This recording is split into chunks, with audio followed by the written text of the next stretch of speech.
Russian armed forces recruiters are recruiting alcoholics, homeless people, and people with criminal records to fight in Ukraine.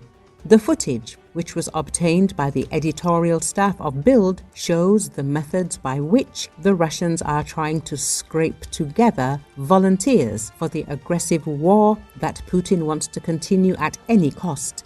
Photos and videos taken from June the 10th to the 14th at the Saransk recruitment point for contract service testify to the deep decomposition of the Russian army. In them, recruiters shamelessly offer potential fighters vodka and cigarettes, and along with them, a tempting picture of quick profit for participating in a war of conquest. "I can do the paperwork right now, and you'll leave. Let me talk to your woman. I'll explain everything to her, and she'll let you go herself," says one of the recruiters in the video. In addition, men who doubt are persuaded with promises of easy money and even fame, full social security. "You'll be in shape with money and you'll return as a hero," the recruiters insist. Those with criminal records are threatened with jail if they refuse to sign the contract. To increase efficiency, these people hunters even come to your home with the police. This practice is not an exception for Saransk, but a typical phenomenon for all of Russia, where recruiters openly take advantage of the hopelessness of citizens in the province. Short training, poor equipment, and low motivation lead to these mobilized people quickly dying at the front. As BILD military observer Julian Robka notes, Russian commanders are deliberately throwing into battle those they do not feel sorry for, alcoholics and former prisoners. This not only shows the moral decay of the Russian army, but also confirms that the occupation forces are finding it increasingly difficult to recruit real combat-ready units to continue their aggression against Ukraine. Putin demands that military registration and enlistment offices collect 50 to 60,000 volunteers per month. But for now, he can't only rely on those who can be lured into the trenches through deception and threats.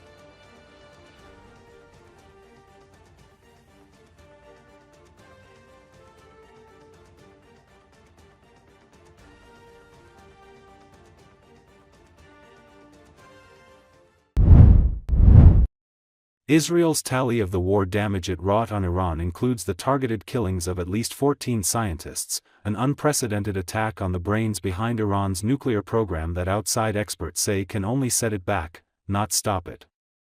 In an interview with the Associated Press, Israel's ambassador to France said the killings will make it almost impossible for Iran to build weapons from whatever nuclear infrastructure and material may have survived nearly 2 weeks of Israeli airstrikes and massive bunker-busting bombs dropped by U.S. stealth bombers.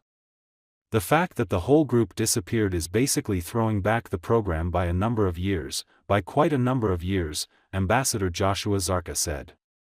They were killed, not because of the fact that they knew physics, but because of the fight that they were personally involved in, the creation and the fabrication and the production of nuclear weapon, he said. 9 of them were killed in Israel's opening wave of attacks on June 13, the Israeli military said.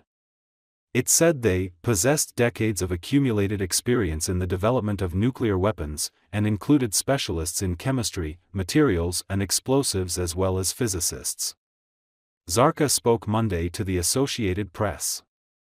On Tuesday, Iran state TV reported the death of another Iranian nuclear scientist, Mohammad Reza Sadeghi Saber, in an Israeli strike, after he'd survived an earlier attack that killed his 17-year-old son on June 13. Israel has long been suspected of killing Iranian nuclear scientists but previously didn't claim responsibility as it did this time. In 2020, Iran blamed Israel for killing its top nuclear scientist, Mohsen Fakhrizadeh, with a remote-controlled machine gun. It delayed the program, but they still have a program. So it doesn't work, said Paris-based analyst Lova Rinal, with the Foundation for Strategic Research think tank.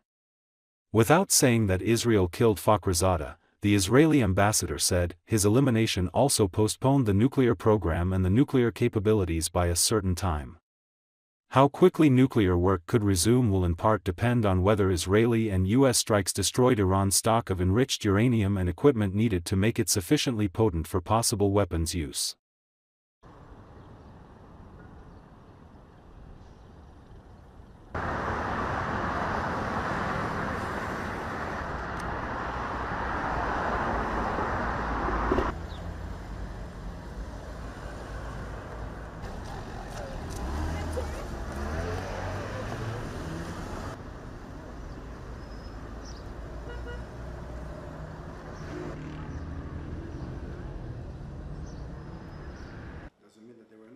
It means that he doesn't have the proof himself to say it.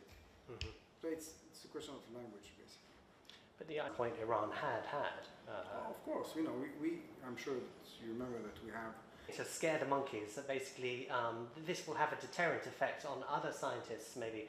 Well, people that actually were involved in creating the nuclear bomb, physicists and engineers and nuclear engineers, that were not because of the fact that they knew physics, but because of the fact that they were personally involved in the creation and the fabrication and the production of a nuclear weapon, from the different angles of it, from the material, from the explosives, from enrichment aspects, and from all the different aspects that are needed in order to create the bomb.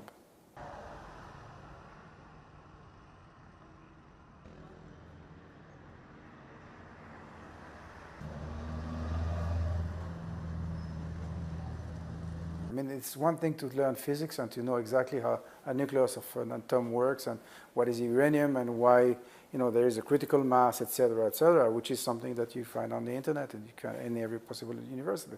It's another thing to know how to take enriched uranium to, first of all, to enrich uranium, but then to take the enriched uranium to the level of 90% and to turn it into metal, to turn the metal into a bomb, and to have the explosives that are around it, etc., and to have all that minimized into a bomb, into a missile, and to have that missile explode at the right time when it lands on my country. Therefore, it's not that simple.